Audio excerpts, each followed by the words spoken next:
याबद्दल कसं वाटतं?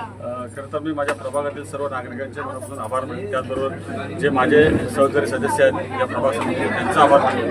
त्याचबरोबर भारतीय जनता पार्टी आणि महायुतीचे सर्वच नेते मंडळी आणि त्यांचे आभार मानेन. खरं तर सांगायचं झालं, आज या रायगडचे लोकनेते भाजप विद्यार्थी माननीय माजी खासदार ठाकूर साहेब यांच्या नेतृत्वाखाली काम करत असताना आदरणीय प्रशांत ठाकूर यांनी जो विश्वास दाखवला माझ्यावर, आदरणीय जयंत म्हात्रे साहेब असतील, उत्तमदादा म्हात्रे असतील, आदरणीय जे आमचे सभागृह नेते माझे परिषद ठाकूर साहेब यांच्या नेतृत्वाखाली आज जो माझा विश्वास टाकलेला आहे आणि त्याच विश्वासाच्या आधारे मला आज सभागृहाचं सभापतीपद दिलेलं आहे. तर आभार मानत असताना आदरणीय त्यांचं पण आभार मानत त्यांनी आणि जयंत म्हात्रे साहेबांच्या माध्यमातून आज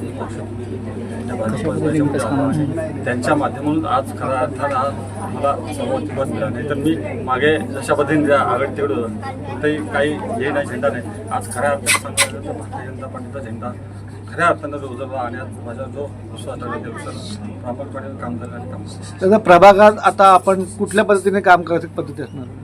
खरं तर प्रभागात काम करत असताना मी मागेही समितीमध्ये पूर्ण मागेही ज्या पद्धतीने काम केलं म्हणजे प्रभागात विकासाची कामं करण्याचा अनुभव माझा जुनाच आहे. मी आंदोलन उपस्थित केले. आज खऱ्या अर्थानं प्रभागातला जे आवश्यक आहे ते रस्ते, पाणी, विद्युत, नाले हे दुरुस्ती करण्याचा प्रामुख्याने असतो. जो महत्त्वाचा घटक आहे ज्या लोकांना वाटतं बाबा आपण आपल्या प्रभागात खऱ्या अर्थाने परिषद ठाकूर साहेब यांच्या माध्यमातून कळंबीत चांगल्या प्रकारचे रस्त्याची कामं झालेली आहेत. आज मागील टायमाला पाण्याचा पुराचा स्राव झाला, पण आज खरंच अर्थाने परिषदेच्या माध्यमातून पाण्याचा विचारही कुठला झाले नाही. त्याच्यामुळे कळंबीत रस्ते, ड्रेनेज लाईन, गटर आणि विद्युत या प्रामुख्याने याचा मी विचार करतो. त्याचा प्रभाग समिती म्हणजे मुख्यालय आणि जनता यांचा एक जो दुवा असतो मधला तो असतो.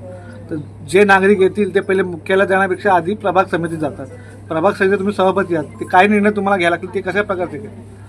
नक्कीच आदरणीय प्रशांतदा ठाकूर साहेब आणि परिषद ठाकूर तसेच उत्तमदादा म्हात्रे यांच्यामधून जे मला मार्गदर्शन मिळालं त्या मार्गदर्शनामधून मी मागेलेच सरपंच बसवलेला आहे. त्याच्यामुळे जो अनुभव सरपंच काळाचा मला आहे त्याच जोरीला कळंबोली आणि माझ्या ज्या प्रभागातील समितीमध्ये जे येणारे विभाग आहेत त्यामध्ये 7 आहे, 8 आहे, 10 आहे आणि तसेच 1 आणि 2 ह्या सर्वच प्रभागातील प्रमुख ज्या मागण्या विषय आहेत त्याच्यामध्ये असलेले रस्ते, ड्रेनेज लाईन, गटर आणि त्याच्या ज्या कंपल्सरी त्या प्रभागामध्ये नक्कीच मी नागरिकांना आवाहन करेन. आपण एक आमच्या भारतीय जनता पार्टी आणि महायुतीच्या माध्यमातून एक सभापती जो पद मला दिलेला आहे आणि त्या पदाच्या जोरावर मी माझ्या सर्वच प्रभागातील जे जनतेचे प्रामुख्याने जे विषय येतील ते मी सोडवण्याचा प्रामाणिकपणे प्रयत्न करेन. धन्यवाद.